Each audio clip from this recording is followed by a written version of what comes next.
Welcome to iDream media. So ice క్రీమ్స్లో చాలా రకాలే ఉంటాయి. చాలా ఫ్లేవర్స్ ఉంటాయి. వెనిలా అని, so butterscotch, chocolate ice cream ఇలా ఉంటాయి. కానీ ఇప్పుడు కొత్తగా ఏంటంటే విస్కీ ఐస్ క్రీమ్ అని వచ్చింది. దాన్ని పోలీసులు సీజ్ చేశారు, గుట్టు రట్టు చేశారు. సో అసలు ఏంటి విస్కీ ఐస్ క్రీము?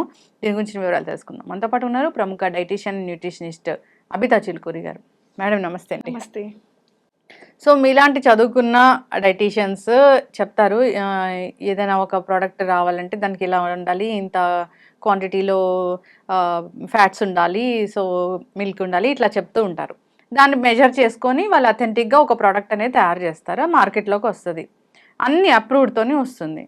సో ఇప్పుడు ఆ ఫ్లేవర్ ఈ ఫ్లేవర్ కాదు, ఇంకా విస్కీ ఐస్ క్రీమే తయారు చేశారు. దాంట్లో పేపర్ విస్కీ అని ఒకటి కలిపారు. అది జూబ్లీ హిల్స్లో ఒక దాంట్లో దొరికింది అని చెప్తూ ఉన్నారు. పోలీసులు అయితే గుట్టు రట్టు చేశారు. కానీ అసలు ఏంటి ఆ విస్కీ ఐస్ క్రీము, దాన్ని ఎలా తయారు చేస్తారు, తీసుకుంటే ఏం జరుగుతుంది, తెలియక తీసుకునే వాళ్ళు చాలామంది ఉంటారు కదా. అవును. అంటే ఇప్పుడు విస్కీ ఐస్ క్రీమ్ అంటే వీళ్ళు ఐస్ క్రీమ్‌లో విస్కీ కలిపేస్తున్నారనమాట. దానివల్ల ఇప్పుడు ఫస్ట్ ఏంటంటే ఐస్ క్రీమ్ దేనితో చేస్తారో మనకి మిల్క్ సాలిడ్స్, మిల్క్ డైరీతో చేస్తారు ఐస్ క్రీమ్. క్రీమ్ వాటితోని. కానీ ఇది విస్కీ అనేది ఆల్కహాల్. కాబట్టి ఇప్పుడు మనం ఆల్కహాల్ ఇంకా డైరీ కలిపినప్పుడు చాలా ప్రమాదకరంగా మారుతుంది ఆ కాంబినేషన్ ఏదైతే ఉంటుందో. అది కన్జ్యూమ్ చేసినప్పుడు మీకు స్టమక్ పెయిన్ కానీ, కాన్‌స్టిపేషన్ రావడం, ఈవెన్ అది కొంచెం ఏంటంటే కాంబినేషన్స్ అట్లా ఎలా ఉంటాయంటే షుగర్ ఎక్కువగా ఉంటుంది కాబట్టి దాంట్లో అవి మీకు స్టమక్‌లో వెళ్ళిన తర్వాత మీరు దానికి ముందు ఏం తిన్నారు, దాని తర్వాత ఏం తిన్నారు అవన్నీ మనకి తెలియదు. మనకి ఒక్కొక్కరి గట్ ఒక్కొక్కలాగా ఉంటుంది. ఒకవేళ వాళ్ళకి గట్ హెల్త్ బాగుండకుండా ఏమైనా లైట్ గా ఇష్యూస్ ఉన్నా కానీ స్టమక్ ఇన్ఫెక్షన్ అయిపోతుంది అనమాట కాంబినేషన్స్ అట్లా తీసుకోవడం వల్ల. ఇప్పుడు అంతే కాదు, మళ్ళీ ఇప్పుడు అది షుగర్ ఏదైతే ఉంటుందో ఐస్ క్రీమ్ లో అది మనకి ఆల్కహాల్ టేస్ట్ ని మొత్తం ఆల్టర్ చేసేస్తుంది. కాబట్టి మనకి అది టేస్ట్ కొంచెం వేరేగా రావడం వల్ల ఎక్కువ తినేస్తారు తెలియకుండా. దానివల్ల కన్జ్యూమ్ చేసేస్తారు ఎక్కువ క్వాంటిటీస్ లో. ఆల్కహాల్ కూడా కన్జ్యూమ్ అయిపోతుంది ఆటోమేటిక్ గా. ఓకే, అంటే జనరల్ గా ఇదొక ఫుడ్, అదొక ఫుడ్, సో రెండు డిఫరెంట్ కాబట్టి వాటిని కలిపి తీసుకోకూడదా?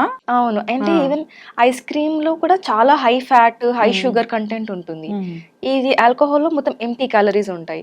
అవన్నీ తీసుకున్నప్పుడు మీకు హార్ట్ డిసీజెస్ కానీ, బీపీ రావడం, లివర్ ఎక్కువ స్పాయిల్ అవ్వడం, ఇట్లాంటివన్నీ అవుతుంటాయి. ఎంత డేంజర్ కాంబినేషన్ అసలు, ఎందుకు అలా చేస్తున్నారు?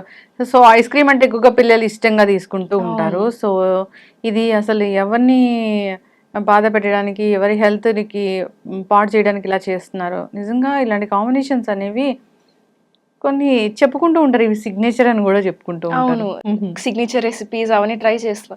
అంటే వాళ్ళు ఆర్డర్ ఇచ్చే వాళ్ళు ఇప్పుడు లైక్ ఏజ్ వాళ్ళు తీసుకొని ఉండొచ్చు ఆర్డర్.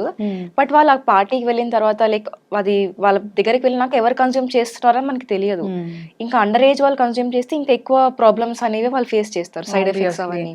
ఇప్పుడు ఆల్కహాల్ తీసుకుంటే డ్రౌజీగా ఉంటది, అట్లాంటివి కూడా ఇప్పుడు ఈ ఐస్ క్రీమ్ తో జరుగుతాయిగా. అవునవును, సేమ్ దానికి ఏం ఎఫెక్ట్స్ వస్తాయి దీనికి అవి కూడా వస్తాయి. ఈవెన్ షుగర్ హ్యాంగ్ ఓవర్ కూడా అవుతుంది వాళ్ళకి తర్వాత, ఎందుకంటే ఎక్కువ షుగర్ తినేస్తారు కాబట్టి ఎంటీ క్యాలరీస్ కూడా ఎక్కువ అయిపోతాయి. కాబట్టి క్యాలరీ లోడ్ ఎక్కువ అవుతుంది వాళ్ళకి. ఇలాంటి మొత్తం insulin, sugar spikes, glucose spikes ఇవన్నీ అవుతూ ఉంటాయి. ఓకే, ఒక ఐస్ క్రీమ్ లో జనరల్ గా అసలు ఏముంటుంది, కాంపౌండ్స్ ఏముంటాయి? యూజువల్గా ఐస్ క్రీమ్ అంటే దాన్ని ప్రాసెస్ చేస్తారు కాబట్టి అల్ట్రా ప్రాసెస్డ్. దాంట్లో యూజువల్లీ మిల్క్ సాలిడ్స్, మిల్క్ ప్రోడక్ట్సే ఉంటాయి ఎక్కువగా. కానీ కొంతమంది ఇప్పుడు ఐస్ క్రీమ్ పేరు చెప్పి మిస్ లేబులింగ్, మిస్ బ్రాండింగ్ చేసేసి దాంట్లో వెజిటేబుల్ ఆయిల్స్ అట్లాంటివి కలిపి కూడా ఐస్ క్రీమ్ లాంటివి తయారు చేస్తున్నారు మార్కెట్ లో. అవి కూడా అవైలబుల్ ఉంటున్నాయి, తెలియకుండా తినేస్తున్నారు చాలా మంది కూడా. ఇప్పుడు బ్రౌనీ ప్లస్ ఐస్ క్రీమ్ కలిపి తీసుకుంటూ ఉంటారు కదా, అది మంచిదేనా? ఇప్పుడు బ్రౌనీ కూడా మళ్ళీ దాంట్లో హై షుగర్, అది కూడా ప్రాసెస్డ్ ఉంటుంది, మళ్ళీ ఇది కూడా ఉంటుంది. రెండు ప్రాసెస్డ్ ఫుడ్డే, మళ్ళీ రెండు హై క్యాలరీ డెన్స్ ఉంటాయి. ఫ్యాట్ డెన్స్ ఉంటుంది, క్యాలరీ డెన్స్, షుగర్ అన్ని డెన్స్ ఉంటాయి. దాంతో పాటు ఇవి రెండు కాంబినేషన్స్ తీసుకున్నప్పుడు గ్లూకోజ్ స్పైక్ అయిపోతుంది, గ్లైసెమిక్ ఇండెక్స్ చాలా హై అయిపోతుంది దానికి. తిన్న వెంటనే మీకు బ్లడ్ లో గ్లూకోజ్ స్పైక్ వచ్చేస్తుంది అనమాట. ఇట్లాంటివి ఎక్కువ తీసుకోవడం వల్ల డయాబెటీస్ అట్లాంటివన్నీ వస్తుంటాయి, ఫ్యూచర్ త్వరగా వచ్చే అవకాశం ఉంటుంది. సో జనరల్గా మనం చూస్తూ ఉంటాము, ఫంక్షన్స్కి వెళ్ళినప్పుడు చాలా మంది ఏం చేస్తారంటే స్వీట్ ఇంకా ఈ ఐస్ క్రీమ్ కలిపి తీసుకుంటూ ఉంటారు. ఇట్లాంటి అంటే ఇట్లా కంబైన్ చేసి తీసుకోవచ్చా స్వీట్ అనేది? లేదు, ఇప్పుడు ఐస్ క్రీమ్ స్వీట్ దాంతో పాటు అసలు ఏది కలిపి తీసుకోకూడదు. Sweet separate, ice cream separate. అంటే మీరు ఐస్ క్రీమ్ తిన్నప్పుడు స్వీట్ తినకూడదు, ఎందుకంటే రెండు మీకు కలిపి తీసుకుంటే ఎక్కువ స్పైక్ అవ్వడం వల్ల హెల్త్ ఇష్యూస్ వస్తాయి మీకు. అది ఎప్పుడన్నా ఒకసారి రేర్ గా తింటున్నారు అట్లా అంటే ఏం కాదు, కానీ రెగ్యులర్ బేసిస్ పైన అలవాటు పడిపోయి ఎవ్రీ వీక్ అట్లా తింటున్నారు అంటే మీకు డెఫినెట్ గా హెల్త్ ఇష్యూస్ వస్తాయి. ఫస్ట్ థింగ్ ఏదంటే heart attack, heart problems, first heart effect అవుతుంది, బ్లడ్ వెజల్స్ అవి. ఎస్, ఖచ్చితంగా అండి.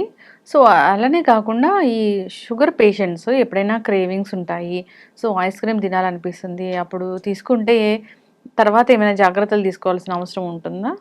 షుగర్ పేషెంట్స్ కూడా అంటే ముందు ఇవి తినకూడదు, అవి తినకూడదు, చాలా రెస్ట్రిక్షన్స్ ఉంటాయి వాళ్ళకి. కానీ ఒకవేళ వాళ్ళకి వాళ్ళ హెచ్బిఏవన్సీ, వాళ్ళ బ్లడ్ గ్లూకోజ్ ఇవన్నీ నార్మల్ లెవెల్స్ ఉన్నాయి, కొంచెం కంట్రోల్లో ఉన్నాయి అంటే ఎప్పుడన్నా ఒకసారి వాళ్ళు 1 సర్వింగ్ ఐస్ క్రీమ్ కానీ అట్లా తీసుకున్నా ఏం కాదు. కానీ దాంతోపాటు వాళ్ళ డే మొత్తం చూసుకోవాలన్నమాట. లైక్ ఫైబర్ ఎక్కువ తీసుకొని, వెజిటేబుల్స్ ఫైబర్ ఎక్కువ తీసుకొని, కొంచెం ఇవి ప్రాసెస్డ్ ఫుడ్ అవన్నీ తక్కువ చేసేసి న్యాచురల్ ఫుడ్ ఎక్కువ తీసుకొని ఆ రోజు మేనేజ్ చేసుకుంటే, హోల్ గ్రెయిన్స్ అవి అట్లా ఎక్కువ తీసుకొని ఏం ప్రాబ్లం ఉండదు. ఒక రోజుకి క్వాంటిటీ కూడా little bit of quantity 1 serving మాత్రమే. ఎస్, ఖచ్చితంగా అండి, చాలా చక్కగా చెప్పారు. కొన్ని కాంబినేషన్స్ అయితే చాలా డేంజర్ అని చెప్తూ ఉంటారు ఫుడ్స్లో. అట్లా చూసుకుంటే మనం ఈ whisky and ice cream combination అయితే అసలు మనం ఊహించలేము. సో ఇట్లాంటి సిగ్నేచర్వి చేయకుండా ఉంటేనే మంచిది. పిల్లలు తీసుకుంటూ ఉంటారు, సో ఇలాంటి ఫంక్షన్స్కి వెళ్ళినప్పుడు ఎవరెవరో తీసుకుంటూ ఉంటారు, జనరల్గా రకరకాల ఇష్యూస్ ఉన్న వాళ్ళు. సో విమెన్ కూడా తీసుకుంటూ ఉంటారు. సో వాళ్ళ హెల్త్ని మనం చేతులారా పాడు చేసినట్లే అవుతుంది. ఖచ్చితంగా జాగ్రత్తలు తీసుకోవాలి, ఇలాంటి ఎంటర్టైన్ చేయకుండా ఉండాలని కోరుకుందామండి. సో ఐస్ క్రీమ్ అంటే ఐస్ క్రీమే, ఇంకా అది ఎప్పుడో ఒకసారి తీసుకోవాల్సిన, అదే జస్ట్ ఫర్ టేస్ట్ అంతే. కానీ దాన్ని రెగ్యులర్ బేసిస్లో ఎట్టి పరిస్థితుల్లో తీసుకోకూడదు. మీరు అన్నట్లు దాంట్లో కాంపౌండ్స్ అనేవి చాలా ఎక్కువగా ఉంటాయి, హై ఫ్యాట్స్ ఉంటాయి, కాబట్టి జాగ్రత్తలు తీసుకోవాలని కోరుకుందాం. చాలా చక్కటి ఇన్ఫర్మేషన్ అండి, ధన్యవాదాలు. Thank you.